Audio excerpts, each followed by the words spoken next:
Candace, welcome to the cave. Thank you for joining me today. Thank you so much for having me. I'm Uh, excited. excited. I love the energy you bring. I watched a couple of your interviews, and you're. I've never seen you sad. I don't believe.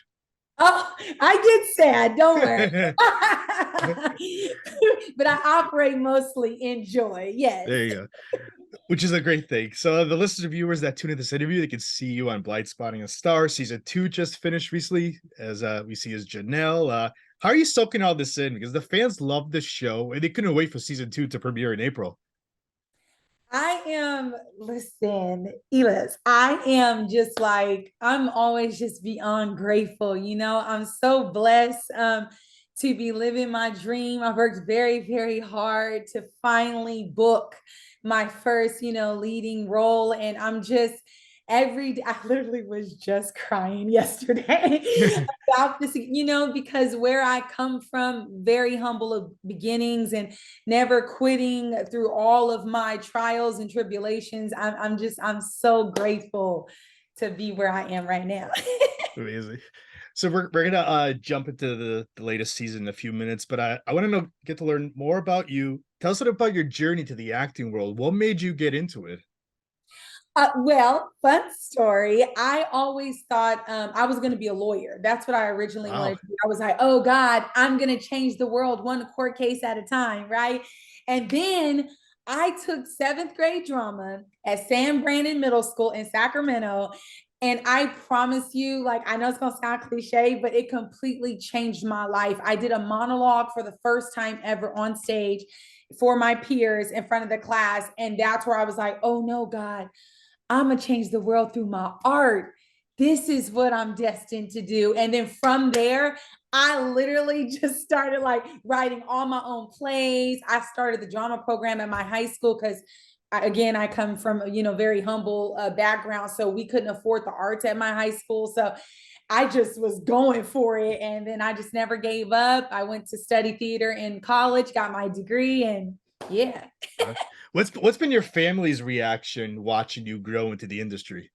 Oh my goodness, they most of the time they say stuff like, "Oh my gosh, Candace, like you've literally since we were little kids, like since we were a little girl, you've been dreaming this or saying that I want to do this, I want to do that." Like I'm the eldest of six, and Okay. I come from a single parent household, and like when we were younger, I would direct like all of the productions we would do when my grandfather would visit from the East Coast and put them all in parts. Like I just was always doing this. So for them, they're like, oh my goodness, like look at our big sister. Like she really made her dreams or are making her dreams come true. Mm-hmm.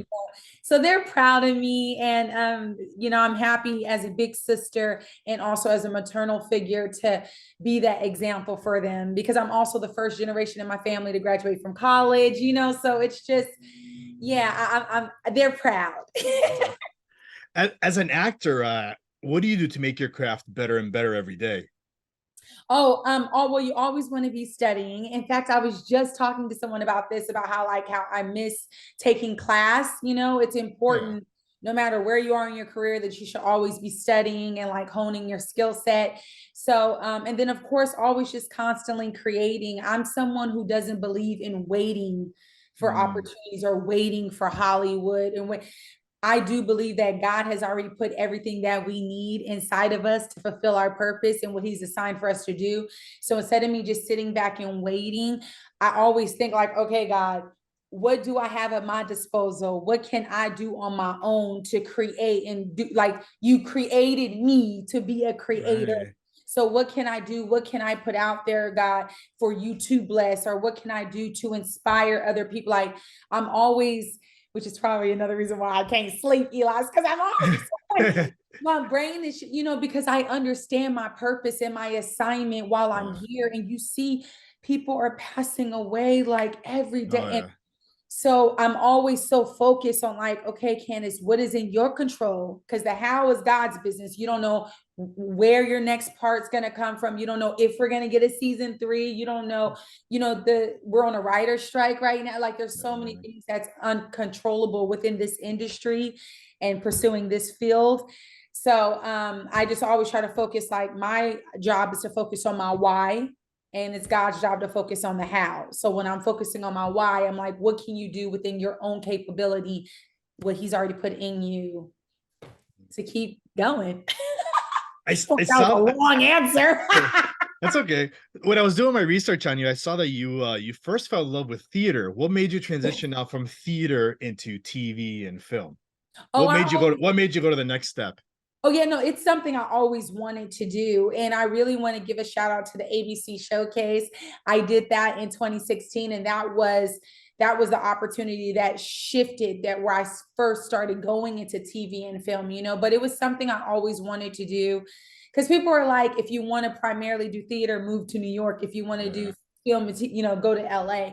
So I moved to Los Angeles because, again, because I'm aware of what God has put in me. I understand the importance of my story and my testimony, that no matter the platform, right, God can use you to reach people, but obviously you can reach the masses more when you do TV and film, when you have more of that visibility to get your message out. So I'm just a lover of the arts. So I love all the media. Now, theater will always be my first love, because doing theater is way different than doing TV. That's a whole different beast right there, So I love that my foundation is there and my training is there. And to be on a show like Blindspotting, where they literally have taken the aspects and elements of theater and brought it to the screen, it was like the best of both worlds, So yeah. What's Candace's ultimate goal in the industry, or ultimate, or like a role that you want to get someday? Oh, Elias, oh my gosh. So I have so many dreams.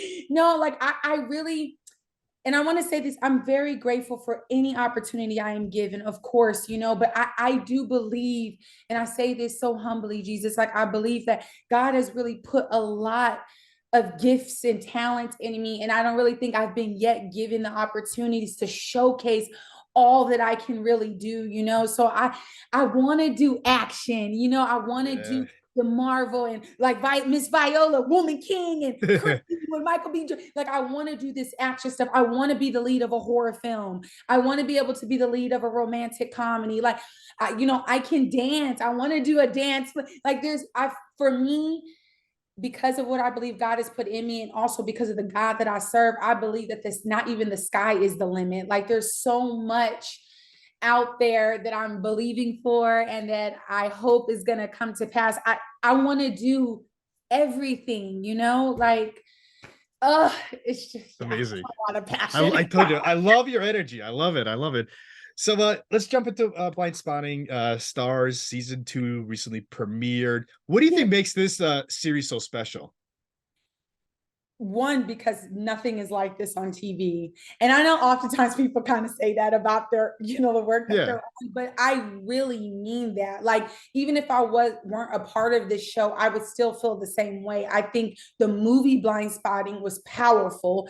And then now for them to create a series and what they're doing, bringing all the beauty, all the pain, all the joy, everything that is Oakland to the screen. We don't really get to see that. And to see such multifaceted characters in this show, like we are literally like the mixing pot, like the rainbow on this show. Like there's someone out there that you can identify with watching on screen, and specifically for Janelle, and I say this all the time, it's like my tagline for her, but I really love the fact that she is a chocolate brown skinned woman rocking locks from the Bay. On TV, we don't see that. And we don't get to see women who look like me get to go through the process of discovering and finding themselves. Like she left all she knew in Oakland and went to a foreign country for 5 years. Yeah. You don't really get to see that, and although we still haven't seen much of her journey yet, God willing, if we get a season 3, we get to see more of her backstory. But I'm so grateful to be a part of this show, and for it to have been literally, Elias, it was 10 years to the date that I booked Janelle. And I was like, wow, God. So like that overnight success stuff, listen, I don't know where people got that from. It took me 10 years, Jesus, going through homelessness, couldn't feed myself, like all this stuff to finally book that role, and for it to be a role that specializes in like theater, that specializes in spoken word verse, where people know that I do poetry, you know. And although Janelle hasn't done poetry on the show, to even be a part of a show that has these artistic elements, it's like nothing but God. Literally, Elias, when I booked it, everybody was like, oh my gosh, it's like this was literally ordained for you. Like you being a poet, you being from Sacramento, like how you are. Nothing but God. That's why you wait. You be patient, y'all. Keep hold on to faith. God know what He doing.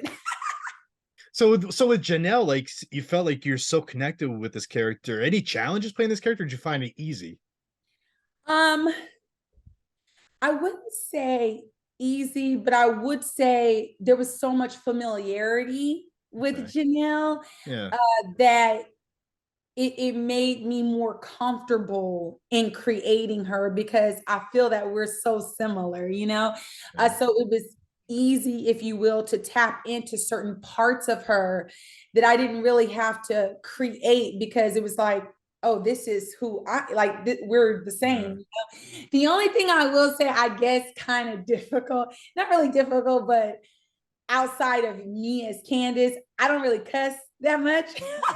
Which is not a bad thing. I was over there like, F you, and you know, and I've never said the N word until I played Janelle, you know, so it's like, I'm like Janelle a little bit more rowdy than I am. But other than that, no, it felt like home playing her. Yeah. You mentioned creating. Did you have any input with the creators about how you wanted to play this character? Did they ask your advice?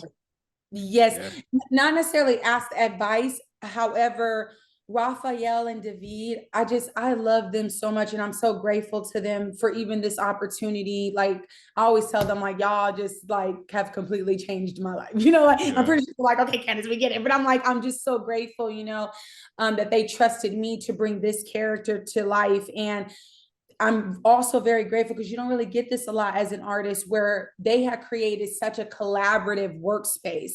They were very open to, like, if you had questions, or which I did, I'm the queen of questions. Oh my gosh. or if you're like, if you have suggestions, you know, I remember in season 1, episode 6, which is also one of my favorite episodes, where we dealt with the issue of colorism within the community. And I remember going to Rafael, and I was like, Rafa, you know, as Black women, when we're just in the house chilling, we'll have on a bonnet or a headscarf. Like, can Janelle, is that okay? Can I talk to wardrobe? I think Janelle should have her locks wrapped for this. And he was like, oh yeah, no. So, you know, it's like things like that, where they're very open and welcoming to your input. And I'm so grateful for that. Oh, so we've had 2 seasons so far. How would you describe now Janelle's journey, season 1 into season 2, and hopefully what we see in season 3, if we see a season 3? Oh, well, season 1, we know she was very, very guarded. Yeah. The whole season, she was a mystery. Listen, she was a mystery to me. She was kind of a mystery in season 2 also, a little bit. I was just about to say that. I was about to say that, you know, we didn't find out what was going on with her until the season finale of season 1. We're like, oh, dang, she was married. She became a stepmama, all this stuff. But then in season 2, literally that we pick up and she's still a mystery. We're like, what is going on with her? The good thing is we didn't have to wait till the finale. You know, we found out episode 5, you know, we found out who Mustafa was. Shout out to Joe. I love him so much. It was amazing working with him. So that was nice, but it's still that thing, you know, where people, you know, I hear a lot of supporters, you know, who really love Janelle because they can see themselves represented in her and wanting more of her story. You know, they want to know. I want to know as an artist. And I think that's what makes it exciting, which God willing, I hope we do get a season 3, because it's exciting for me as an artist, because there's so much still to discover with Janelle. There's so much we don't know about her. Like, I have so many questions as an artist, you know, her brother Colin, her mama, her dad, like there's so much of her world that we have yet to explore. And one of the biggest questions is, why did she stay for 5 years in Bali? That's a big thing, you know. It's one thing if she was going to visit and trying to travel the world, but she lived out there, kept this whole other life secret from her best friend, her mama, didn't even come home when her brother Colin, like in the movie, went to jail. You know, it's just like, okay, so who is this this Right. woman, you know? So, and now what is she doing now that she's back in Oakland? Mm, Like you live this whole other world and now you're back. So what does that really look like with you being back now, you know? And how does that really look with her dynamic with her and her friend Ashley? We never really explored that either, you know, like she was just gone. So yeah, I don't know. It's exciting. So, God willing, if there that's is a season 3, I pray that we get to maybe tap into more of her and then maybe some spoken word, maybe some poetry. right. That's right. You mentioned Ashley, which is played by Jasmine. Mhm. How would you describe that chemistry between you two, as the roles and then as offset also? You know, Jasmine, she shows up, you know, we're very professional. We're all very focused on like the purpose, and the purpose is telling this amazing story. You Yeah. know, we are you can definitely catch us as a cast like in between takes, like we sing a lot. Always singing and dancing, but you know, working with Jasmine, you know, it's nice to work with her. Like I said, she's professional and we both are very much where we know our characters so well, so when we Mhm. come, we're just ready to work, you know. And then if there's room to play, which again, Rafa and David create the Yeah. space where that can happen, then we do that with each other with different takes and everything. And we just kind of, you know, we flow. Yeah. You mentioned David. I had him on the show a couple months ago. Very humble person. I It's like love him. so nice. Any advice that he gave you when you joined the cast? Um, the funny thing to be, he's really quiet, or Yeah. so I have seen when I'm around him. Um, the advice, you know, David, he's just always been very welcoming to me. I can't really think of like specific advice, but he's encouraging, you know. Yeah. If I've ever asked any questions or something, he's always there and available. He lets me know if hey, if you need anything, like you know, where he like talk to us and no, but I love David so much. Like his spirit, you know how you meet people and you're like, Yeah. your spirit is so beautiful. And I'm so grateful to get to play his little sister. Like I get to play David Diggs' little sister. Right. That's amazing. For the fans of the show, what are you hoping they remember for your from your performance as Janelle? What are you hoping they get out of it? I'm hoping that they see themselves, of course, you know, because the role of Janelle is very important because of what she's representing for Yeah. women that look like her and little girls that look like her. So I'm hoping that people what they get out of her from the information that we have of her so far, right? I Yeah. hope that people get her courage, that people get her loyalty, that people see her heart, which is Mm, something we have in common, you know, that people see that they genuinely see themselves or someone that they recognize, you know, like, oh, that's auntie, that's my sister, you know, yeah. which is what people say to me. And that's the thing that is important to me as an artist, where I'm like, oh my goodness, this character, whether how big or how small, is making a difference. And whether it's that one little girl or that one woman's Yeah. life or whatever, you know, and so I just hope that the takeaway is that they do see themselves and that they when they see themselves that I'm doing justice in bringing the most authentic and grounded character that I can to screen, you know? That's awesome. And like I said, I hope we see a season 3. Well, Yes. what's next for you now? Any other projects you'll tell us about that are coming out? I know with the writer strike and everything, things are getting difficult. Elias, listen, it's rough out here in these streets, okay? This writer's strike, Jesus. So again, because of the writing, right? I can't control that. TV Yeah. and film is not really happening right now. I can't control that. So what can control? I have a whole one-woman show, A Rose Called Candace, that I wrote, produced, and directed. So I'm really right now trying to bring that back to LA. I'm really more so like focusing on like, you know, going back to my first love, theater, like what Yeah. focusing again on what I can do on my own while we're waiting for the, you know, the whole thing to clear up with the writer's strike, Yeah. hopefully. And of course, spoken word, like I'm always constantly being booked, you know, trying to get wherever God gives me the opportunity to share my Yeah. art, that's where I'm gonna go. I'm a That's amazing. Candace, how can the listeners and viewers find you on social media to keep up with you with all your news? Hey y'all can find me by my name. Everything is like Candace Nicholas-Lippman or Candace the Poet on Twitter and TikTok. But on Facebook and YouTube and all, Instagram, it's Candace Nicholas-Lippman. Yeah, this is just great. We have to get you back on. I love the energy. Let's get you back on in the future. Please, I would love to. So yeah.